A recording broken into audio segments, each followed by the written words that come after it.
அனைவருக்கும் வணக்கம். இந்த பிரபஞ்சத்திற்கும், ஆம் என்னுடைய நண்பர்களுக்கும், குருமார் அனைவருக்கும் என்னுடைய வணக்கங்களை தெரிவித்துக் கொண்டு, இன்று பார்த்தீங்கன்னா, நம்ம குபேர கலச அறக்கட்டளையில 15வது அறக்கட்டளை. அதுல பார்த்தீங்கன்னா, பேசுறதுக்கு வாய்ப்பு அப்படிங்கிறத நான் எடுத்துக்கிட்டு, இன்னைக்கு நம்ம பேசக்கூடிய தலைப்பு அப்படிங்கிறது பார்த்தீங்கன்னா, எது நல்ல நேரம் அப்படிங்கிறது. எது நல்ல நேரம் அப்படிங்கிறது பொதுவாவே என்ன நினைக்கிறோம் அப்படின்னா, சுப முகூர்த்த நாள்கள் தான் ரொம்ப நல்ல நேரம் அப்படிங்கிறது எடுத்துக்கிறோம் இல்லையா? ஆனா, அது அப்படி ஒண்ணு கிடையாது அப்படிங்கிறது. சுபம் அது எல்லாருக்குமே ஒத்து வருமா அப்படின்னா, கிடையாதுங்கிற ஒரு விஷயம் இருக்கு. அது என்னங்கிறது பார்ப்போம். என்னுடைய அறிமுகம் அப்படிங்கிறது பார்த்தீங்கன்னா, நான் வந்து ஜோதிடம் பார்த்துக்கிட்டு இருக்கேன். பிளஸ் பார்த்தீங்கன்னா, என்னுடைய மருத்துவ ரீதியான விஷயங்கள்ல அக்குபஞ்சர், தொடு சிகிச்சை, வரும சிகிச்சைகள் இந்த மாரி சிகிச்சை முறைகளை நான் செஞ்சுகிட்டு இருக்கேன். சித்தா சம்பந்தமான விஷயங்கள்ல மருத்துவ முறைகள் பண்ணிக்கிட்டு இருக்கேன். என்னுடைய கிளினிக் அப்படின்னு பார்த்தீங்கன்னா, கணக்கம்பாளையத்துல இருக்கு. திருப்பூர் மாவட்டம் தான். இப்ப நம்ம பேச போற தலைப்பே பாத்தீங்கன்னா, எது நல்ல நேரங்கிற தலைப்பு தான். பொதுவாவே பாத்தீங்கன்னா, நல்ல நேரம் அப்படின்னு எடுத்துக்கிட்டோம் அப்படின்னா, நம்ம டெய்லி கேலண்டர் ஓப்பன் பண்ணும்போது, நம்ம பார்க்கக்கூடிய நேரங்கள் தான் இல்லையா? நமக்கு இன்னைக்கு எப்படி இருக்கு? சந்திராஷ்டமம் இருக்கா? அ அதே மாரி நம்மளுடைய ராசிக்கு என்ன மாரி பலன் போட்டிருக்காங்க? அப்படிங்கிறது தான். ஏன்னா, எல்லாருமே காலையில எந்திரிச்சோனே ஓப்பன் பண்ணி பார்த்து ஃபர்ஸ்ட் கேலண்டர். நம்ம கேலண்டர்ல நம்ம ராசிக்கு என்ன போட்டிருக்கிறாங்க? நம்ம ராசிக்கு நன்மைன்னு போட்டிருந்தா ஒரு சிரிப்பு வரும். இதே வந்து ஒரு தீமை அப்படின்னு போட்டிருந்தா, ஒரு மாரி ஒரு சங்கட்டங்கள் வரக்கூடிய அமைப்புல இருக்கும் இல்லையா? மன ரீதியான விஷயங்கள். ஏன்னா, அந்த நம்ம ஜோதிடத்த அந்த அளவுக்கு நம்ம பார்க்கிறோம் அப்படிங்கிறது தான். ஏன்னா, ஜோதிடம் அதாவது அ அ ஜோதிடம் பார்க்கிறோமோ இல்லையோ ஃபர்ஸ்ட். ஜோதிடத்த நம்புறோமோ இல்லையோ 2வது. ஆனா, எப்பயுமே ஒரு கேலண்டர பார்க்கும்போது நம்ம ராசிக்கு என்ன வருதுங்கிற கட்டாயம் பார்ப்போம். இல்லையா? அப்படி பார்க்கும்போது, நமக்கு அதுல நன்மையா போட்டிருந்ததுன்னா நம்ம சந்தோஷப்பட போறோம். தீமையா போட்டிருந்தா அதோட ரீதியான இதுல நம்ம ஒரு வருத்தப்பட போறோம். அவ்வளவுதான் விஷயம். அத கடந்து போயிருவோம் அப்படிங்கிறது தான். ஆனா, அது உள்ளார்ந்து பார்க்கும்போது தான் தெரியும். அதுல எவ்வளவு விஷயங்கள் இருக்கு, எவ்வளோ நம்ம கடைபிடிக்க வேண்டிய விஷயங்கள் இருக்கு அப்படிங்கிறது. மேம்போக்கா பார்த்துட்டு போனோம் அப்படின்னா, அது ஒரு க ஒரு விஷயமா அது கடந்து போயிருவோம். அத நம்ம ஆழ்ந்து பார்க்க வேண்டியதா இருக்கும் அப்படிங்கிறது தான். இப்போ ஒரு கேலண்டர ஓப்பன் பண்றோம் அப்படின்னா, ஒரு நல்ல விஷயத்துக்கு பார்க்குறோம்னு வச்சுக்கோங்களேன். ஒரு திருமணமே வச்சுக்கோங்களேன். அந்த திருமணத்துக்கு எது நல்ல நேரம் அப்படின்னு பார்க்கும்போது, இந்த ராகு காலம், யமகண்டம் இதெல்லாம் நம்ம வந்து தவிர்ப்போம். அதுக்கப்புறம் பார்த்தீங்கன்னா, அது குளிகை நேரம் அப்படிங்கிறதெல்லாம் தவிர்ப்போம். நல்ல நேரம் கௌரி கௌரி நல்ல நேரம்னு பார்ப்போம். நல்ல நேரம் அதுல என்ன அப்படிங்கிறது பார்ப்போம். ஓரைகள் பார்ப்போம். இல்லீங்களா? அப்புறம் அதே மாரி கௌரி பஞ்சாங்கம். அந்த ரீதியான விஷயங்கள் எல்லாத்தையுமே எடுத்து பார்ப்போம் இல்லையா? ஆனா, அது எல்லாருக்குமே பொதுவா ஒத்து வருமா அப்டின்னா, கண்டிப்பா ஒத்து வராது. சரிங்களா? ஆனா ஏன் அப்டின்னா, ஒருத்தருக்கு ஒரு அதாவது ராகு கால்ல அதாவது ராகுவோட நட்சத்திரத்துல ஒரு கிரகம் இருக்கு அப்டின்னா, அது யோகியா இருக்கு. அவங்களுக்கு பலம் தரக்கூடிய விஷயங்கள் இருக்கு அப்டின்னா, அவங்க போய் நல்ல நேரத்துல பண்ற விஷயங்கள விட, ராகு காலத்துல ஒரு விஷயத்த எடுத்து பண்ணாங்க அப்டின்னா, அவங்களுக்கு அபரிவிதமான வளர்ச்சிய குடுக்கும். தொழிலாக இருந்தாலும் சரி, திருமணமாவே இருந்தாலும் சரி, ராகு காலத்துல பண்ணும்போது அவங்க சிறப்ப குடுக்கும்னு வச்சுக்கோங்களேன். ஏன்னா, அந்த அளவுக்கு அவங்களுடைய ஜாதகம் பேசும் அப்படின்னு சொல்லலாம். ஏன்னா, ஜாதக ரீதியான விஷயங்கள்ல அவங்களுடைய கிரகம் எந்த நட்சத்திரத்துல இருக்கு அப்படிங்கிறத நம்ம பார்க்கணும். அப்ப எந்த கிரகம் பலமா இருக்கு அப்படிங்கிறத பார்க்கணும். ஏன்னா, பொதுவாவே பார்த்தீங்கன்னா, இந்த சுப முகூர்த்த நாள்கள்லாம் பார்த்தீங்கன்னா, எல்லாருக்குமே ஒரு பொது விதியா தான் இருக்கும். ஆனா, அந்த பொது விதி எல்லாருக்கும் பொருந்தாது அப்படிங்கிறது தான். ஏன்னா, அவங்களுடைய ஜாதக ரீதியான விஷயத்துல அவங்க கிரக ரீதியான விஷயங்கள் எல்லாத்தையுமே எடுத்து அவங்க பாவ ரீதியான விஷயங்கள், அஷ்டமஸ்தானம் இருக்கா? இல்ல பஞ்சமஸ்தானம் இருக்கா? 9ஆம் இடம் எப்படி இருக்கு? அப்படிங்கிறது எல்லாமே பார்க்கணும். இப்ப அஷ்டமத்துல இருக்கு அப்படின்னா, அந்த நாட்கள் அவருக்கு ஒத்து வராது. இப்போ மீன லக்னம் அப்படின்னா, மீன லக்னத்துக்கு 8ஆம் இடம் அப்படிங்கிறது பார்த்தீங்கன்னா, உங்களுக்கு துலாம் இடம். அப்போ அந்த சுக்கிரன் எப்படி இருக்காருன்னு பார்க்கணும். அப்ப சுக்கிரன் வந்து நல்ல நிலைமையில இருந்தார் அப்படின்னா, அந்த வெள்ளிக்கிழமைய அவங்க பயன்படுத்தலாம். இதே அது நல்ல நாள்ல, நல்ல நட்சத்திரத்துல இல்ல அப்படின்னா, அந்த வெள்ளிக்கிழமை அவங்களுக்கு ஒத்து வராது. அந்த காலகட்டங்கள்ல எந்த சுப நிகழ்வும் எடுக்கக்கூடாது அப்படிங்கிறது தான். இந்த மாரி நெறைய விஷயங்கள நம்ம பார்க்க வேண்டியதா இருக்கு. அப்போ ஒவ்வொரு ஜாதகத்துக்கு எப்படி அமையும் அப்படிங்கிறத நம்ம எடுத்து பார்க்க வேண்டியதா இருக்கு. அப்போ ஒருத்தருக்கு 8, 12 சம்பந்தமான தசாபுத்தி நடக்குது. சரிங்களா? அந்த காலகட்டங்கள் அப்படிங்கிறது எப்படி இருக்கும் அப்படின்னா, இப்போ தசாபுத்தி நடக்கிற காலகட்டம் இப்ப மேச வீட்டுல இன்னும் ஒரு திசையோ, புத்தியோ நடக்குது அப்படின்னா, செவ்வாய்க்கிழமை அப்படிங்கிறது அவங்களுக்கு பொதுவாவே பார்த்தீங்கன்னா, இந்த செவ்வாயும், சனிக்கிழமையும் பொதுவாவே ஒரு முடக்கு நாளா யோசிக்கக்கூடிய அமைப்பு. எந்த காரியங்களையும் அந்த செவ்வாய்க்கிழமையாகட்டும், சனிக்கிழமையாகட்டும் பொதுவாவே எந்த காரியத்தையுமே பண்ண மாட்டாங்க. ஆனா, அவங்களுக்கு ஒரு நல்ல நிலைமையில இருக்கு அப்படின்னு வச்சுக்கோங்களேன். இப்போ செவ்வாயோடைய அமைப்புல நல்லா இருக்கு. அப்ப அவங்களுக்கு செவ்வாய் ரீதியான தசாபுத்தி வரும்போது கட்டாயம் வந்து அவங்க அந்த நேரம் காலங்கள்ல நெறைய விஷயங்கள் பண்ணலாம். சுப காரியங்களாகட்டும் எல்லாமே பண்ணக்கூடிய அமைப்பு அவங்களுக்கு ஒத்து வரும். அப்ப அவங்க ஜாதக ரீதியான விஷயங்களையும் நம்ம எடுத்து பார்க்க வேண்டியதா இருக்கு. பொதுவாவே பார்த்தீங்கன்னா, பொது பலன்கள் வந்து எல்லாருக்குமே வந்து ஒத்து வராதுங்கிற ஒரு விஷயம் இருக்கு. அப்போ செவ்வாய், சனிக்கிழமை ஒத்து வராது அப்படின்னா எல்லாருக்குமே கிடையாது. அப்போ அவங்க ஜாதகத்தையும் நம்ம பார்க்கலாம். பார்க்கும்போது அவங்களுக்கு அந்த தசாபுத்தி காலங்கள் நல்லா இருந்துச்சுன்னா தாராளமா எடுத்து பண்ணலாம் அப்படிங்கிறது தான். இந்த மாதிரி நிறைய விஷயங்கள் இருக்கு. அப்ப அந்த தசாபுத்திகளை நம்ம பார்க்க வேண்டியதா இருக்கு. அப்போ ஒவ்வொரு ராசிக்கும் நம்ம பார்க்கிறோம் இல்லையா? அப்ப ராசி ரீதியான விஷயங்கள். ஏன்னா நம்ம ராசி பலன் பார்க்காதவங்க யாருமே இல்ல. ஏன்னா காலையில எந்திரிச்சோனே டிவி ஓப்பன் பண்ணா ஃபர்ஸ்ட் ராசி பலன் தான். ஏன்னா ராசி பலன் பார்த்தோம்னா அது ஒரு மன நிறைவு அப்படிங்கிற விஷயத்த இருக்கும். அப்ப அந்த சந்திராஷ்டம காலங்களையும் பார்ப்போம். இந்த மாதிரி நிறைய விஷயங்கள் பார்ப்போம். அப்ப ஜோதிடம் இல்லாதும் ஜோதிடம் இருக்கிறவங்களும் அந்த எப்படி இருந்தாலும் அந்த ராசி பலனை கணிக்காம இருக்கிறது இல்ல. ராசி பலனை பார்த்தே தீருவோம் இல்லையா?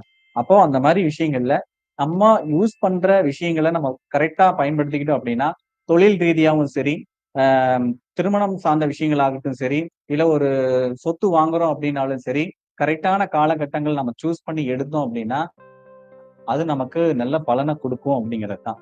ஏன்னா, இப்போ தசாபுத்தி சரியில்லை அப்படிங்கும்போது காலகட்டத்தில் பார்த்தீங்கன்னா, அது ஒரு சுப கிரகத்தோட பார்வை இருக்குது அப்படின்னா, தசாபுத்தி சரியில்லை. ஒரு 6, 8, 12ல மறைஞ்சிருக்கு இருந்தாலும், சுப கிரகம் பார்வை இருக்கும் பொழுது, கட்டாயம் அந்த காலகட்டங்கள்ல அவங்க அந்த விஷயங்களை பண்ணலாம் அப்படிங்கிறது தான். இப்போ ஒண்ணும் இல்ல. இப்ப விருச்சிக லக்னம். அப்ப குரு பார்த்தீங்கன்னா ரிஷபத்துல இருக்காரு. கட்டாயம் பார்த்தீங்கன்னா பண்ணலாம். ஏன்னா குரு பார்வை இருக்கும். ஆனா அந்த அதிபதி போய் 6லயோ, 8லயோ, 12லயோ மறைஞ்சிருக்காரு அப்படிங்கிறதுக்காக நம்ம அந்த விஷயங்கள பண்ணாம இருக்கு. ஏன்னா குரு பார்வை நம்ம லக்னத்துல இருக்கு இல்லையா? அப்ப லக்னாதிபதிக்கு அது சிறப்பான காலகட்டங்கள் தான். அப்ப அந்த காலகட்டங்கள்ல நம்ம எடுத்து பண்ணலாம் அப்படிங்கிறது தான். அப்போ அது எப்ப பண்ணலாம் அப்படிங்கிறது. அப்போ அந்த செவ்வாய் வந்து 6, 8, 12ல மறைஞ்சிருச்சு இல்லையா? ஆனா அந்த புத்தி சரியில்லைங்கிறதுக்காக அந்த புத்தி முடியிற வரைக்குமே நம்ம அந்த எந்த ஒரு நிகழ்வுமே செய்யாம இருக்க முடியுமா? செய்ய முடியும் இல்லையா? அந்த புத்தி நடக்கும் பொழுது நாம அந்த ஓரை, அதாவது செவ்வாய் ஓரை வருதுன்னா, அந்த ஓரைய தவிர்த்து மத்த நாள்ல சுப கிரகங்கள் இருக்கும். சுப ஓரை வர நேரங்கள்ல தாராளம் பண்ணலாம். இப்ப குரு ஓரையில தாராளம். ஏன்னா குரு பார்வை விருச்சிக லக்னத்துக்கு இருக்கு. அப்ப அந்த குரு ஓரையில நாம வந்து நம்மளுடைய சுப நிகழ்வை எடுத்துக்கலாம். அதான் புத்தி நடக்குது, தசை நடக்குது. இப்போ அந்த ஒரு வருடங்கள் நம்ம எந்த விஷயங்களுமே பண்ணக்கூடாது அப்படிங்கும்போது எடுக்கும்போது அது நம்ம பண்ணலாம். பண்றது எப்படிங்கிறது இந்த மாதிரிதான். அப்போ அந்த தசா புத்தி முடியிற வரைக்கும் நம்ம எதுவுமே பண்ணக்கூடாதுன்னா அப்படி கிடையாது. அந்த தசா புத்தி நல்ல சுப பார்வையோட இருக்குது அப்படின்னா, அந்த ஓரையை தவிர்த்துட்டு மற்ற ஓரைகள்ல நாம பயன்படுத்தி அது மேற்கொண்டு பண்ணலாம். அது பார்த்தீங்கன்னா, வீடு சார்ந்த விஷயங்கள் எடுக்கலாம். வீடு அப்படிங்கிறது பார்த்தீங்கன்னா, செவ்வாயை குறிக்கும். இப்ப வீடு வாங்க வரலாம், வீடு கட்டலாம்னு இருக்காங்க அப்படிங்கும்போது, இந்த தசாபுத்தி பார்க்குறோம். தசாபுத்தி பார்த்தீங்கன்னா 6, 8 பண்ணி மறைஞ்சிருச்சு. ஆனா சுப பார்வை இருக்கு. அப்ப நீங்க வந்து வீடு கட்டுங்க அப்படின்னு தாராளமா சொல்ல முடியும். ஏன்னா அந்த அளவுக்கு பலமா அது பேசும் அப்படிங்கிறத தாராளமா எடுத்து பண்ணலாம் இந்த மாரி. ஆனா சுப கிரகங்களுடைய பார்வை இருந்துச்சுன்னா, அதுல இருந்து தவிர்ப்பு அப்படிங்கிறது தான். ஏன்னா அந்த விஷயங்கள் தவிர்க்கப்படும். அதன் மூலமா ஒரு பலன் கிடைக்கும் அப்படிங்கிறது தான். இப்ப பொதுவாவே பார்த்தீங்கன்னா, அ அட்சய திதி அப்படிங்கிறது ஒண்ணு நம்ம பார்க்குறோம் இல்லையா? இப்ப அட்சய திதியில நகை எடுக்கிறதுங்கிறது இப்போ பிரபலமா இருக்கு அப்படிங்கிறது தான். அதனாலேயே நகை ரேட்டு அதிகமாயிட்டு இருக்கு அப்படிங்கிறது. அட்சய திதி வந்தாலே இல்லையா? ஏன்னா அட்சய திதினாலே நமக்கு வந்து பொன் பொருள் வாங்கணும் அப்படிங்கிறனால முன்னாடியே புக் பண்ணி வச்சிருவாங்க. இந்த நாள்ல நான் வாங்க போறேன் அப்படிங்கிற. அதனாலேயே பார்த்தீங்கன்னா, அந்த நாள்கள் நகை ரேட் எச்சாயிட்டே இருக்கும். ஆனா அது எல்லாருக்குமே ஒத்து வருமா அப்படின்னா, எல்லாருக்குமே ஒத்து வராது. அட்சய திதி வாங்குறவங்க திதியில வாங்குனா தான் நகை சேருமானா கிடையாது. அவங்களுடைய தசா புத்தியும் ஒத்து வரணும். கிரக நிலையும் ஒத்து வரணும். அதே மாரி பாவ நிலையும் ஒத்து வரணும். எல்லாத்தையுமே நம்ம பார்க்க வேண்டியதா இருக்கும் அப்படிங்கிறது தான். இப்போ ஒருத்தருக்கு வந்து இப்போ குருதசை இருக்கு அப்படிங்கிறதுக்காக நம்ம போய் குருதசைனாலே பார்த்தீங்கன்னா, நகை சேரும் அப்படின்னு சொல்லலாம். பொன் பொருள் சேரக்கூடிய அமைப்பு, பொருளாதாரம் நல்லா இருக்கும் அப்படின்னு சொல்லலாம். ஆனா அந்த குருதசை நல்லா இருக்குமா அப்படிங்கிறத நம்ம எப்படி தெரிஞ்சுக்க முடியும் அப்படின்னா, இப்ப ஒண்ணும் இல்ல. 8ஆம் இடத்துல போய் குரு உட்கார்ந்துட்டார். சரிங்களா? அப்ப அசுப கிரகம் இப்ப ராகு கேது கூட சேர்ந்து உட்கார்ந்திருக்காரு அப்படின்னா, அவருக்கு அது சரியில்லாத காலகட்டங்கள் தான். இல்லையா? அந்த காலகட்டங்கள்ல போய் நம்ம எதுவுமே பண்ணக்கூடாது. அப்படி பண்ணும்பொழுது பாத்தீங்கன்னா, நமக்கு அது பிரச்சனை கொடுக்கக்கூடிய காலகட்டமா இருக்கும் அப்படிங்கிறது தான். இதே 5ஆம் இடத்துல போய் அந்த குரு உட்கார்ந்திருக்காரு. நல்லா இருக்கு அப்படின்னு சொல்லலாம். இப்போ லக்னம் அப்படின்னு பாத்தீங்கன்னா, கன்னி லக்னமாவே எடுத்துக்கங்க. கன்னி லக்னத்துக்கு 5ஆம் இடத்துல போய் குரு உட்கார்றார் மகர வீட்ல. இல்லையா? அப்ப அங்க நல்லா இருக்காரா அப்படின்னா, நல்ல அமைப்புல இல்லாதப்ப நம்ம அத எடுக்கலாமான்னா எடுக்கக்கூடாது. ஏன்னா கிரக ரீதியான விஷயங்கள் சரியில்லாத காலகட்டங்கள். அப்ப தசா புத்தி சரியில்ல. அந்த காலகட்டங்கள்ல எடுக்க முடியாது அப்படிங்கிறது தான். ஏன்னா அதெல்லாம் நம்ம பார்க்க வேண்டியதா இருக்கும். நெறைய விஷயங்கள் இருக்கு இல்லையா? ஏன்னா அங்க நீச்சமாவார் இல்லையா? நீச்ச பலன் நமக்கு குடுப்பாரு. அப்ப அந்த நீச்சமான குரு தசை நமக்கு சரி வராது அப்படிங்கிறது தான். அப்ப அந்த காலகட்டங்கள்ல தசா புத்தியில நம்ம செய்யக்கூடாது. இதே 6ஆம் இடத்துல உட்கார்ந்திருக்காரு. அப்ப போய் குரு 6ல உட்கார்ந்துட்டாரே, நம்ம எப்படி வந்து பண்றது? ஏன்னா 6, 8, 12ங்கிறது மறைவு ஸ்தானமாயி போச்சு. அந்த மறைவு ஸ்தானத்துல போயிட்டு எப்படி இந்த தசாபுத்தி காலகட்டங்கள்ல எடுக்க முடியும்? பொன் பொருள் சேர்க்க முடியும் அப்படின்னு யோசிக்க முடியாது. 6ங்கிறது பார்த்தீங்கன்னா ஒரு கடன் வாங்கக்கூடிய, ஏன்னா நோயும் கொடுக்கும், கடனும் கொடுக்கும். அப்ப கடன் ரீதியான விஷயங்கள வாங்கலாம். இப்போ ஒரு நகை வாங்க போறீங்க, ஒரு வீடு கட்ட போறீங்க அப்படிங்கும்போது, அந்த இடத்துல நீங்க கடன் வாங்கலாம். கடன் வாங்கி நீங்க அத பண்ணும்பொழுது பார்த்தீங்கன்னா, உங்களுக்கு அது நல்ல வளர்ச்சிய குடுக்கும். அப்ப அந்த வளர்ச்சிய குடுக்கறதுக்கான விஷயங்கள் நல்லா இருக்கும். அப்ப அந்த இப்போ ஒரு நகை வாங்க போறீங்க அப்படின்னா, ஒரு சீட்டு போட்டிருக்கீங்கன்னு வச்சுக்கோங்களேன். சீட்டுக்கு பணம் கொஞ்சமா ஒரு கடன் வாங்குங்க. கடன் வாங்கி அதோட பணத்தோட சேர்த்து வாங்கும்பொழுது பார்த்தீங்கன்னா, அது இன்னும் உங்களுக்கு மேலும் வளர்ச்சிய தான் குடுக்கும். ஏன்னா அந்த அளவுக்கு ஒரு அமைப்புகள் இருக்கு. ஏன்னா தசாபுத்தி காலங்களும் நமக்கு நல்லபடியா பேசும் அப்படிங்கிறது தான். ஏன்னா லக்னாதிபதி அப்படிங்கிறது சிறப்பா இருக்கணும்.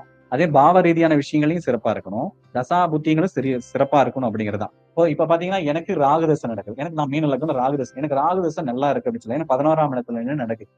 அப்போ என்னுடைய ராகுதசையில தான் வந்து நிறைய வளர்ச்சிகளை நான் பார்த்திருக்கேன் அப்படின்னு சொல்லலாம். ஏன்னா பொதுவாவே பாத்தீங்கன்னா ராகுதசை வந்தா பிரச்சனையான திசை அப்படின்னு சொல்லுவோம். ஆனா நமக்கு பாத்தீங்கன்னா அது நல்ல அமைப்புல இருக்கு அப்படின்னு சொல்லலாம். ஏன்னா நல்ல திசையில, அதாவது ராகுதசை பொறுத்த அளவுக்கு எனக்கு நல்ல வளர்ச்சி கொடுத்த திசையாவே இருக்கு அப்படிங்கிற நிறைய விஷயங்களை கத்துக்கிட்டேன். ஏன்னா ராகு தசை நடக்குது அப்படின்னாலே ஒருத்தருக்கு நிறைய போராட்டங்களை முதல்ல சந்திப்பார். அதே மாதிரி நிறைய அனுபவங்கள் அவங்களுக்கு கிடைக்கும் அப்படிங்கிறது. அந்த அனுபவமே பாத்தீங்கன்னா அவங்களுக்கு நல்ல வளர்ச்சியை கொடுக்கும் எதிர்காலத்துல அப்படிங்கிறது தான். இப்போ கிட்டத்தட்ட பாத்தீங்கன்னா என்னுடைய ராகு தசைங்கிறது முடிய போற காலகட்டம். இந்த காலகட்டங்கள்ல நிறைய அனுபவங்களும் நிறைய விஷயங்களையும் நான் கத்துக்கிட்டேன் அப்படின்னு சொல்லலாம். ஏன்னா அந்த அளவுக்கு, ஏன்னா நானே உதாரணமா இருக்கேன்னு சொல்லலாம். ஏன்னா நிறைய போராட்டங்கள் சந்திக்கும். ஏன்னா போராட்டத்தை கொடுத்து அது அனுபவ ரீதியான விஷயங்களை கொடுத்து நிறைய அனுபவத்தை கொடுத்துரும். நிறைய, அதாவது வெளி வட்டாரத்தை உருவாக்கி கொடுத்துரும், நண்பர்கள் வட்டாரத்தை உருவாக்கி கொடுத்துரும். நிறைய விஷயங்கள் இருக்கு. அப்ப அந்த ராகுதசை பொதுவாவே பாத்தீங்கன்னா நல்ல பலனையும் கொடுக்கும், கெடுப்பலனையும் கொடுக்கும். ஆனா அது அனுபவ ரீதியா நம்ம எடுத்துக்கிற விதம் தான். அந்த ராகுதசை நடக்கும்போது நம்ம எப்படி எடுத்துக்கிறோம், ராகுபூதி நடக்கும்போது நம்ம எந்த மாதிரி கால்குலேஷன், அதாவது நம்ம எந்த நோக்கி போறோம் அப்படிங்கறத முக்கியமா நம்ம பார்க்க வேண்டியதா இருக்கும். ஓகேங்களா? அப்போ ஒரு கெடுபலன் நடக்குது அப்படின்னா, நம்ம இப்போ ஒருத்தர் கெடுதல் பண்ணக்கூடிய நபர் இருக்காரு. நாம அவர் கூட சேருவோமா, நல்லவர் பண்ணக்கூடிய சேருவோமாங்கிறத நாம தான் சூஸ் பண்ணணும். நாம என்னவா ஆகவுமோ அத நம்ம கையில தான் இருக்கு இல்லையா? அப்ப தசாபுத்தி காலங்கள் பாத்தீங்கன்னா, உங்களுக்கு கெடுபலன் தான் இருக்கு. ஆனா அவர் கெட்டிருக்காரு அப்படிங்கிறதுக்காக நம்ம அத நோக்கி அதாவது தசாபுத்தி எனக்கு கெட்டு கிடக்கு, இப்ப நான் இப்படிதான் இருப்பேன் அப்படின்னு சொல்லி நம்ம இருக்க முடியாது இல்லையா? நாம செய்ய வேண்டிய விஷயங்கள நம்ம செஞ்சுதான் ஆகணும். இல்லையா? உழைக்கிறத உழைச்சுதான் ஆகணும். எனக்கு நேரங்காலம் சரியில்ல, அதனால நான் வீட்ல இருக்கேன், வேலைக்கு மாட்டேன்னு சொல்ல முடியாதுல்ல. போகணும். ஆனா அதுக்கான முயற்சிகள் நம்ம போடணும். அதுக்கு தடை இருக்கும், மன அழுத்தம் இருக்கும், நிறைய பிரச்சனைகளை சந்திக்கணும். போற இடத்துல கூட சரியான விஷயங்கள்ல வேலை செய்ய முடியாது.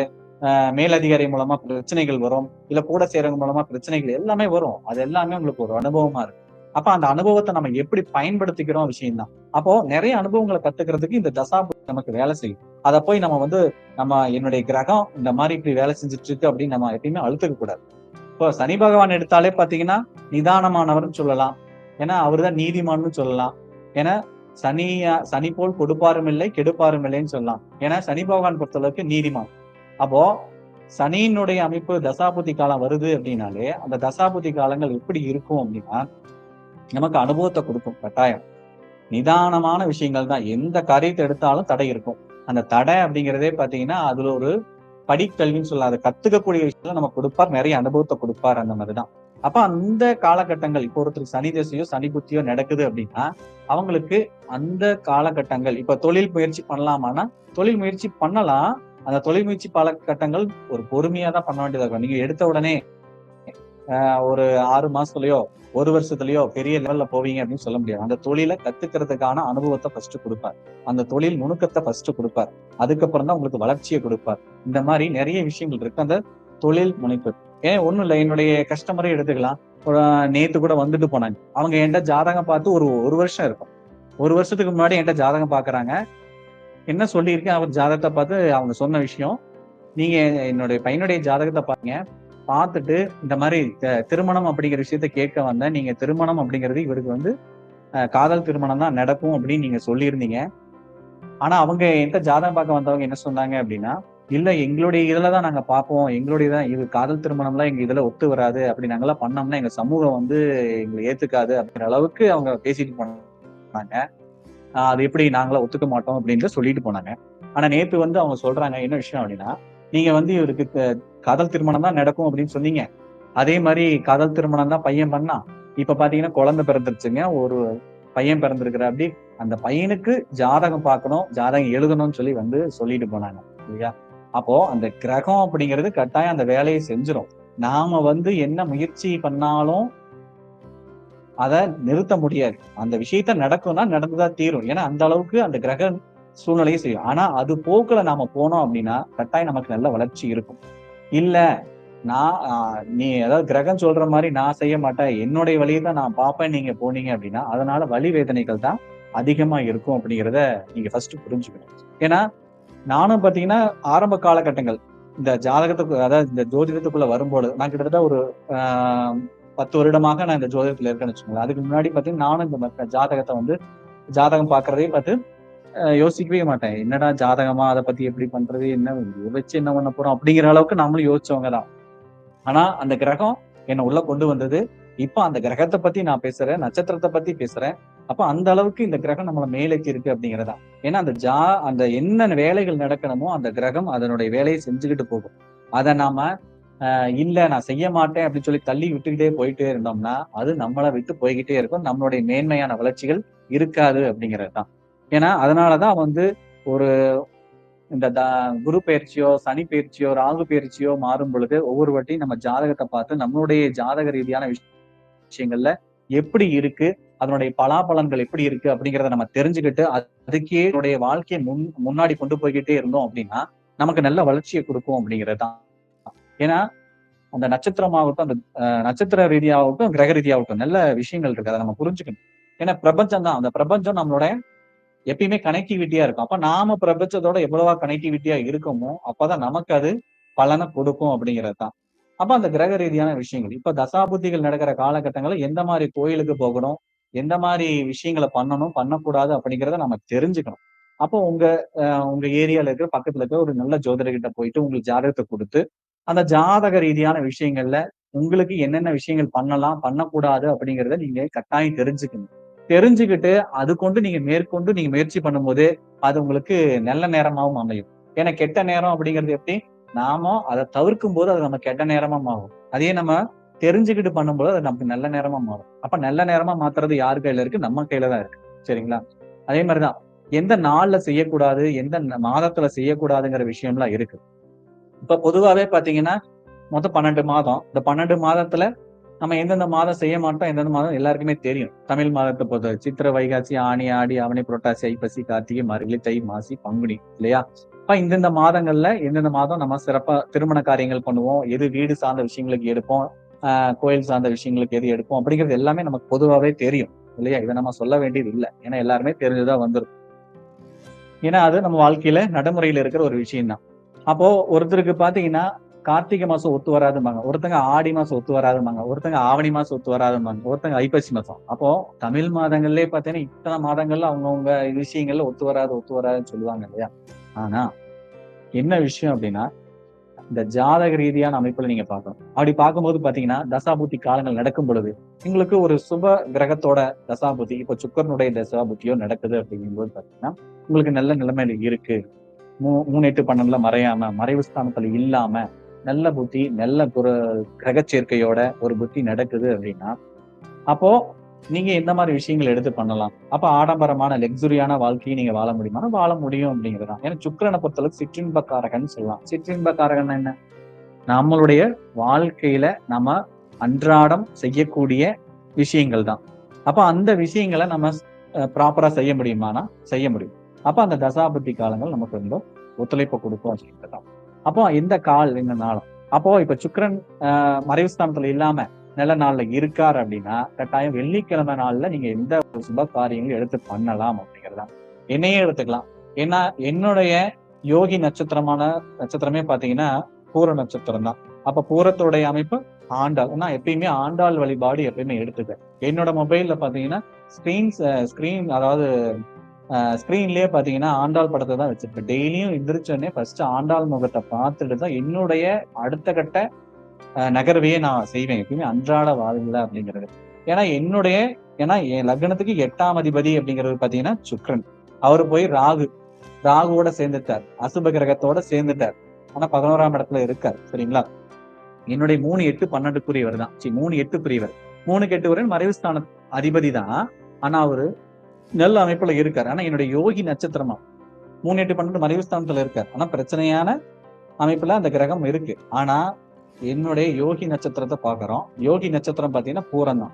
ஆனா நின்ற கிரகம் அப்படிங்கிறது பாத்தீங்கன்னா சுக்கிரன். அவர் 3-8 மறைவு ஸ்தானத்துல மறைஞ்சிட்டாரு. இருந்தாலும் யோகி நட்சத்திரமா இருக்காரு. ஆனா அந்த வேலையை அவர் செய்வார். அப்போ நம்மளுடைய யோகி நட்சத்திரம் எதுவோ அந்த யோகி நட்சத்திரத்தை நம்ம எடுத்து அந்த நாள்களை நம்ம ஒரு காரியத்தை செஞ்சுட்டு வந்தோம் அப்படின்னா நமக்கு நல்ல நிலைமை கொடுக்கும். அதே மாதிரிதான் நான் என்னுடைய எப்பயுமே எனக்கு 3-8 சுக்கிரன் இல்லையா? சுக்கிரனாலே வெள்ளிக்கிழமை. வெள்ளிக்கிழமை மறைஞ்சு, அதாவது அந்த வெள்ளிக்கிழமை எதுவுமே யாருமே பொதுவாவே கடன் கொடுக்கறதோ கடன் வாங்குறதோ எதுவுமே பண்ண மாட்டாங்க. ஆனா நான் அந்த நாள்ல தான் கடனை கொடுப்பேன், கடன் வாங்குவேன், இந்த மாதிரி விஷயங்கள்லாம் பண்ணுவேன். அப்படி பண்ணும்போது பாத்தீங்கன்னா அது எனக்கு நல்லா இருக்கும் அப்படிங்கறதுதான். பொதுவாவே பாத்தீங்கன்னா எந்த ஒரு காரியத்தை நான் செய்ய போறதா இருந்தாலுமே எல்லா நாளும் விட்டுட்டு அந்த வெள்ளிக்கிழமை தான் எனக்கு எப்பயுமே அமையும். நான் ஒரு நகையை எடுக்க போறேன் அப்படின்னாலும் அந்த வெள்ளிக்கிழமை தான் வரும். நாங்க பிளான் பண்றது பாத்தீங்கன்னா இட நாள் ஒரு செவ்வாய்க்கிழமை, வியாழக்கிழமை அப்படிங்கறதுல பிளான் பண்ணுவோம். ஆனாலும் என்னதான் போராட்டம் பண்ணாலும் அந்த வெள்ளிக்கிழமை ஏதோ ஒரு காரியத்துல வந்துரும். இல்லையா? நம்மகிட்ட கடன் கேட்க வரவங்களும் வெள்ளிக்கிழமை தான் வருவாங்க. நாம கடன் வாங்குறதா இருந்தாலும் நமக்கு வெள்ளிக்கிழமை தான் வரும். அப்போ அந்த வெள்ளிக்கிழமை அப்படிங்கிறது எனக்கு ஒத்து வர காலகட்டமா இருக்கும். அப்போ நம்முடைய அன்றாட வாழ்க்கைய ஃபர்ஸ்ட் நம்ம திங்க் பண்ணணும். நாம எப்படி நம்மளுடைய விஷயங்களை கொண்டு போறோம், நமக்கு எந்த மாதிரி நடக்குது. இப்ப இந்த ஒரு வாரம் அப்படிங்கிறது ஒரு வாரத்தை நீங்களே கணக்கு பண்ணலாம். எந்தெந்த கிழமை நமக்கு நல்லா இருக்கு, எந்தெந்த கிழமை ஒரு பிரச்சனையான காலகட்டமா இருக்கு அப்படிங்கறத நீங்களே புரிஞ்சுக்க முடியும். அப்ப அதுல எது உங்களுக்கு ஒத்து வருது அப்படிங்கிறது. ஏன்னா பொதுவான விதியை எப்பயுமே நீங்க கையில வச்சுக்கிட்டு இருக்க கூடாது. வெள்ளிக்கிழமை ஒரு கடன் வாங்குறதோ எதுவும் பண்ணக்கூடாது பண்ணுவா அப்படிங்கிற ஒரு பொது விதி நீங்க கையில வச்சிருக்காரு. சனிக்கிழமை மொத நாளா போச்சு, அந்த நாள்ல எதுவும் பண்ணக்கூடாது அப்படின்னு நீங்க போடுவாங்க. ஏன்னா சனிக்கிழமை ஒருத்தருக்கு யோகி நாளா இருக்கலாம், ஒருத்தருக்கு நல்ல நாளா இருக்கலாம், நல்ல தசா புத்தியா இருக்கலாம். அப்ப சனிக்கிழமைகள்ல எடுத்து பண்ணலாம். ஏன்னா சனிக்கிழமை ஒரு விஷயங்களை பண்ணும் பொழுது அது நிதானமானது இல்லையா? அந்த நிதானமான விஷயம் நமக்கு பாத்தீங்கன்னா நல்ல வளர்ச்சியை கொடுக்கும். அது யாருக்கு அப்படிங்கிறது அவங்க ஜாதக ரீதியான அமைப்பு வேலை செய்யும் அப்படிங்கிறது. அப்போ அந்த அதே மாதிரிதான். இப்போ நான் என்னுடைய சொன்னேன் இல்லையா? வெள்ளிக்கிழமை தான் எனக்கு ஒத்து வரும் அப்படிங்கிறது. அந்த வெள்ளிக்கிழமை நாள்கள்ல தான் எல்லா விஷயங்களையுமே பண்றேன். எதுவாக இருந்தாலும், ஏதோ ஒரு இப்போ கூட ரீசெண்டா நான் ஒரு கார் எடுக்கும்போது பார்த்தீங்கன்னா, அது வெள்ளிக்கிழமை தான் அமையுது. ஆனா திங்கட்கிழமை தான் எனக்கு டெலிவரி கொடுக்கணும். ஆனா வெள்ளிக்கிழமை அப்படிங்கிற விஷயங்கள கொண்டு வந்தான். கிட்டத்தட்ட பார்த்தீங்கன்னா, அது வெள்ளிக்கிழமையில தான் எனக்கு கிட்ட கிட்ட நெருங்கி வந்துரும். ஏன்னா அந்த மாதிரி கிரகம் நம்மள வச்சு கொண்டு வந்துரும். அது நான் அன்றாட வாழ்க்கை நாம தெரிஞ்சுக்க வேண்டியது.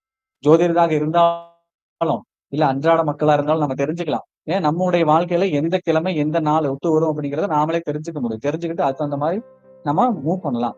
அப்படி தெரியலன்னா உங்க பக்கத்துல இருக்கிற நல்ல ஜோதிடரா போய் பாருங்க. பார்த்து உங்களுடைய ஜாதகத்த குடுத்து எப்படி உங்களுடைய வாழ்க்கையை மேம்படுத்தலாம். ஏன்னா சின்ன சின்ன விஷயங்கள் தான். ஏன்னா எடுத்த உடனே நம்ம ஒரு பணக்காரராவோ மாறவே முடியாது இல்லையா?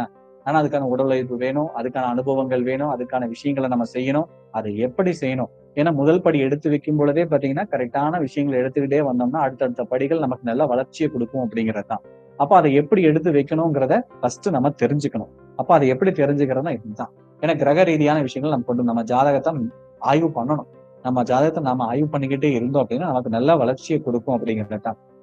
அதே மாதிரி மாதங்களும். ஏன்னா எப்படி நாள் சொல்லணும், அதே மாதிரிதான் மாதமும்.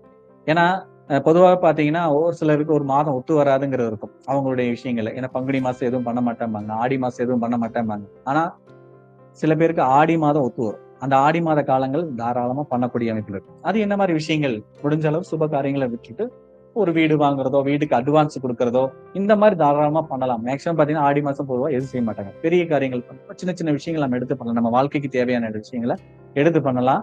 அது எந்த மாதிரி எடுத்து பண்ணணுங்கிறத நீங்க இது பண்ணிக்கணும். இந்த மாதிரிதான் ஒவ்வொரு விஷயங்களையும் நம்ம எடுத்து பண்ணிக்க முடியும். அப்போ நம்மளுடைய ஜாதக அமைப்பு எப்படி இருக்குங்கிறத ஃபர்ஸ்ட் நம்ம தெரிஞ்சுக்கணும். அது ரொம்ப ரொம்ப முக்கியம். ஏன்னா ராசி பலன் பாக்குறது மட்டும் பத்தாது, சந்திராஷ்டம் பாக்குறது மட்டும் பத்தாது. ஏன்னா ராகு காலம் நல்லா இருக்கு. ஏன்னா எனக்கு ராகு காலம் தான் எப்பயுமே சிறப்பா இருக்கும். நான் என்ன காரியம் எடுக்க போனாலும் பாத்தீங்கன்னா நல்ல நேரம் எல்லாம் தாண்டி போயிடும். ராகு காலத்துல தான் ஒரு விஷயமே அமையும். நான் எந்த விஷயத்த பண்ணாலும் அந்த ராகு காலத்துல தான் பண்ணுவேன். ஏன்னா அந்த அளவுக்கு அந்த விஷயங்கள் பேசும் அப்படிங்கிறது தான். அந்த மாதிரி ஒவ்வொரு கிரகத்தையும் நம்ம மேற்கொள்ள வேண்டியதா இருக்கும். அப்போ யாருக்கு எந்த நட்சத்திரத்துல நின்னா எந்த மாதிரி விஷயங்கள் நடக்கும், எந்த கிரகத்துல நின்னா எந்த மாதிரி விஷயங்கள் நடக்கும் அப்படிங்கிறத நம்ம தெளிவா தெரிஞ்சுக்க வேண்டியதா இருக்கும் அப்படிங்கிறதுதான். பொதுவாக பாத்தீங்கன்னா மேச லக்னம் எடுத்துக்கலாம். மேச லக்னத்துல எடுத்தோம்னா லக்னாதிபதி அப்படிங்கிறது பாத்தீங்கன்னா செவ்வாய் இல்லையா? அவரு 8ஆம் அதிபதியும் அவர்தான், 1ஆம் அதிபதி அவர்தான் இல்லையா? இருக்காருன்னா செவ்வாய் 8ஆம் இடத்துலயே இருக்காருன்னு வச்சுக்கோங்களேன். அப்ப 8ஆம் இடத்துலயே இருந்து அவருக்கு பிரச்சனை கொடுப்பாரானா கிடையாது. ஏன்னா ஆட்சியா இருக்காரு இல்லையா? ஆட்சியா இருக்கும்போது அதனுடைய வேலையும் அவர் செஞ்சிருவார். ஏன்னா அவரு வீட்டுக்காரு இப்போ நம்ம வீடு வச்சிருக்கோம்னா நம்ம வீட்டுல இருக்கிற பொருளை நம்ம உடைப்போமா? உடைக்க மாட்டோம் இல்லையா? அந்த மாதிரிதான் அவருடைய வீட்டுல இருக்கிற விஷயங்கள் அவர் எதுவும் பண்ண மாட்டார். ஆனா அது தாமதமா கொடுப்பாரு. அவ்வளவுதான் விஷயம். சரிங்களா? இந்த மாதிரி நம்மளுடைய ஜாதகங்கள்ல நம்ம பார்க்க முடியும் அப்படிங்கிறதுதான். இதே மாதிரி ஒருத்தர் நோய் சம்பந்தமான விஷயங்களுக்கு போறார் இல்லையா? அப்ப நோய் ரீதியான விஷயங்கள் பாதிக்கப்படும் போது எந்த மாதிரி விஷயங்களை பண்ணலாம்? நோய் சம்பந்தமான விஷயங்கள் எந்த மாதிரி மருந்துகள் எடுத்துக்கணும் அப்படிங்கிற காலகட்டங்கள் இருக்கு. எந்த மாதிரி நட்சத்திரங்களை மருந்துகள் எடுத்துக்கணும்? மருத்துவம் எந்த மாதிரி பார்க்கணும்? எந்த நாட்கள்ல அந்த மருத்துவத்தை நம்ம எடுத்து பண்ணணும் அப்படிங்கிற விஷயங்கள்லாம் இருக்கு. இப்போ மருத்துவ ரீதியாகவும் இதே கான்செப்ட்ல நம்ம போய்க்கலாம். இப்போ ஒரு சொத்து வாங்குறதாகட்டும், இடம் வாங்குறதாகட்டும், அதே மாதிரிதான் மருத்துவ ரீதியான விஷயங்களும். மருந்து எந்த காலகட்டங்கள்ல சாப்பிடணும் அப்படிங்கிறதான். அப்போ ஒரு 6, 8, 12 காலகட்டங்கள்ல வருது. அந்த சமயம்ல மருந்துகள் சாப்பிடறதை நிறுத்திக்கணும். அதனுடைய ஓரைகள் நம்ம பார்க்கலாம், தாராபலன் பார்க்கலாம். இதெல்லாம் விஷயம் வச்சு நம்ம தாராளமா பண்ண முடியும். அப்ப அவங்களுடைய ஜாதகம் தான். எப்பயுமே ஒருத்தருடைய ஜாதகத்தை நம்ம ஆய்வு பண்ணும் பொழுது நல்ல விஷயங்களை பண்ண முடியும் அப்படிங்கிறது தான். பொதுவாக பாத்தீங்கன்னா இந்த ராகுகால யமகண்டத்தை பொறுத்த அளவுக்கு யாருமே ஆகாதுன்னு தான் சொல்லுவாங்க. பொறுத்து ஏன்னா கேலண்டரை கிழிச்சுன்னா ராகுகால யமகண்டம் இந்த நாள் வேணாம் அந்த நாள் வேணாம் தவிர்க்க தான் செய்வாங்க. ஆனா ஒரு சில பேருக்கு ராகுகாலம் ஒத்து வருது அப்படின்னா தாராளமா அந்த காலகட்டங்கள் பண்ணலாம். பண்ணும் பொழுது அவங்களுக்கு வளர்ச்சியை கொடுக்கும். அதே மாதிரி பாத்தீங்கன்னா குளிகை காலம் இல்லையா? குளிகை அப்படின்னாலே பாத்தீங்கன்னா பொதுவாவே என்ன சொல்லுவாங்க, குளிகையில பண்ணோம்னா அடுத்தடுத்து திரும்ப திரும்ப பண்ண வேண்டிய விஷயங்களை பண்ணிக்கிட்டே இருப்போம் அப்படிங்கறதுதான் இல்லையா? அது ஒண்ணுதான் கட்டாயம். ஏன்னா அது எந்த மாதிரி விஷயங்களுக்கு பயன்படுத்தலாம் அந்த குளிகை நேரத்தை அப்படின்னா, ஒரு வீடு வாங்குற விஷயங்களுக்கு பயன்படுத்தலாம். ஒரு இடம் வாங்குறீங்கன்னா இடம் சம்பந்தமான விஷயங்களுக்கு பண்ணலாம். இல்ல ஒரு பொன் பொருள் வாங்குறீங்கன்னா அந்த விஷயங்களுக்கு குளிகை நேரத்தை பயன்படுத்தலாம். அதே மாதிரி பாத்தீங்கன்னா ஒரு வாகனம் வாங்குறீங்கன்னா அந்த நேரத்துக்கு இந்த குளிகை நேரத்தை பயன்படுத்தலாம். இந்த மாதிரி சுப நிகழ்வுகள், திருமணத்தை தவிர்க்கலாம், பிரசவத்தை தவிர்க்கலாம். இந்த மாதிரி விஷயங்கள் சில விஷயங்களை தவிர்க்க வேண்டியதா இருக்கும். சில விஷயங்களை ஏன்னா சுப காரியங்கள்ல எது சுப காரியங்கள் அந்த சுப காரியங்களை பிரிக்கணும். குளிகை நேரத்துல பண்ணும்போது சில சுப காரியங்களை தவிர்க்க வேண்டியதா இருக்கும். அந்த காலகட்டங்கள்ல இதெல்லாம் தவிர்த்து பண்ணும்பொழுது பாத்தீங்கன்னா நல்ல வளர்ச்சியான காலமா இருக்கும். அப்ப எது நல்ல நேரம் அப்படிங்கிறத நீங்களே கெஸ் பண்ணிக்க முடியும் அப்படிங்கிறது தான். ஏன்னா நம்ம ஜாதகம் அந்த அளவுக்கு பேசக்கூடிய இடத்துல இருக்கும். பொதுவாகவே எல்லா நேரமும் நல்ல நேரம் கிடையாது. எல்லா நேரமும் கெட்ட நேரம் கிடையாது அப்படிங்கிறத ஃபர்ஸ்ட் நம்ம தெரிஞ்சுக்கணும். எது நல்ல நேரங்கிறத நம்மளுடைய ஜாதகத்துல இருக்கிற கிரக அமைப்பும் பேசும், தசா பலனும் பேசும். எது நல்ல நேரங்கிறதும் நம்ம ஜாதகம் இருக்கிற கிரகங்களும் பேசும், தசா பலனும் பேசும். ஏன்னா அதுல இருக்கிற பாவ ரீதியாவும் எடுத்துக்கலாம். 5ஆம் இடம் 9ஆம் இடம் இயங்குது அப்படின்னா அவங்களுக்கு நல்ல நிலைமை இருக்கும். ஏன்னா 5 குலதெய்வம் 9 பாக்கியஸ்தானங்கிற போது பாத்தீங்கன்னா அது நல்ல அமைப்புல இருக்கும். ஏன்னா யோகஸ்தானமும் பாக்கியஸ்தானமும் நல்ல விஷயங்களை கொடுக்கும் அப்படிங்கிறது தான் இல்லையா? அப்ப அந்த 1, 5, 9 எப்படி இயங்குது அப்படிங்கறத பார்க்கலாம். இப்ப வருமானம் வேணுமா? அப்ப தொழிற்சான விஷயங்களை எப்படி இயக்கணும் அப்படிங்கிற விஷயம் இருக்கு. அப்ப அந்த இயக்குற விஷயங்கள் தாராளமா எடுத்து பண்ணலாம் இல்லையா? இப்ப தொழிற்ஸ்தானம் தொழில் அப்படின்னு எடுத்துக்கிட்டோம் அப்படின்னா 10ஆம் இடத்தை சொல்லுவோம். அப்ப 10ஆம் இடத்துல நின்று கிரகம் எப்படி இருக்கு அப்படிங்கறத பார்க்கணும். சுப பார்வையோட இருந்துச்சு அப்படின்னா அந்த தொழில் ரீதியான விஷயங்கள்ல நல்ல வளர்ச்சி இருக்கும். இதே அசுப ரீதியான விஷயங்கள்ல கிரகம் சேர்ந்து இருக்கு அப்படின்னா கட்டாயம் தொழில் சார்ந்த விஷயங்கள்ல ஒரு தடை இருக்கும் அப்படிங்கறதுதான். அது எந்த மாதிரி விஷயங்கள் எந்த காலகட்டங்கள் அப்படிங்கறதுதான். இப்போ ஒரு தொழில் ஆரம்பிக்கிறாங்க அப்படின்னா அவங்களுக்கு ஒரு குருவோட அம்சத்துல நல்லா இருக்கு அப்படின்னா கட்டாயம் அவங்க வியாழக்கிழமையை பயன்படுத்தலாம். அப்ப குரு ஓரையை பயன்படுத்தலாம். அந்த மாதிரி விஷயங்களை பயன்படுத்திட்டு வரும்போது பாத்தீங்கன்னா நல்லா இருக்கும். இப்ப பொதுவாகவே பாத்தீங்கன்னா நம்ம பிரபஞ்சத்தோட எப்படி கனெக்டிவிட்டி ஆகணும் அப்படின்னா காலம்பர நேரம் அப்படிங்கிறது பாத்தீங்கன்னா அதிகாலை நேரம் அப்படிங்கிறது 4 to 6 அப்படிங்கிறது அந்த நேரங்களை எடுத்து அதாவது எந்திரிச்சு பழகிட்டீங்க அப்படின்னாலே பாத்தீங்கன்னா இந்த கிரகம் அப்படிங்கிறது உங்க கூட பேச ஆரம்பிச்சிடும் அப்படிங்கிறது பிரபஞ்சம் உங்க கூட பேச ஆரம்பிச்சிடும். அப்போ நீங்க என்ன நினைக்கிறீங்களோ அதுக்கான விஷயங்களை அந்த கிரகமே உங்களுக்கு எடுத்து கொடுக்கும். அப்போ அந்த 4 to 5 காலகட்டங்கள்ல நீங்க என்ன நினைக்கிறீங்களோ அந்த விஷயங்களை நினைச்சுக்கிட்டு உங்களுக்கு பிடிச்ச தெய்வத்தை நினைச்சுக்கிட்டு ஒரு தியானம் ஒரு 5 நிமிஷமோ 10 நிமிஷமோ பண்ணாலே போதும். அதன் மூலமா பாத்தீங்கன்னா உங்களுக்கு நல்ல வளர்ச்சி கொடுக்கக்கூடிய அமைப்புல இருக்கும். ஏன்னா அந்த அளவுக்கு இந்த பிரபஞ்சத்தோட நம்ம எப்ப கனெக்டிவிட்டி ஆகிறோம் அப்படிங்கிறது அந்த பிரபஞ்சத்தோட கனெக்டிவிட்டி ஆகும்போது நமக்கு அது நல்ல காலமா மாறும் அப்படிங்கிறது தான். ஏன்னா யாரெல்லாம் ஒரு 5 மணிக்கெல்லாம் எந்திரிக்க முயற்சி பண்றீங்களோ அவங்க எல்லாம் நல்ல வளர்ச்சியை நோக்கி போவீங்க அப்படிங்கிறது தான். ஓகே, இன்னைக்கு இந்த இடத்துல பேசுறதுக்கு வாய்ப்பு கொடுத்த அனைவருக்கும் என்னுடைய நன்றி. என்னுடைய மொபைல் நம்பர் பாத்தீங்கன்னா 9787779937 9787779937. நன்றி.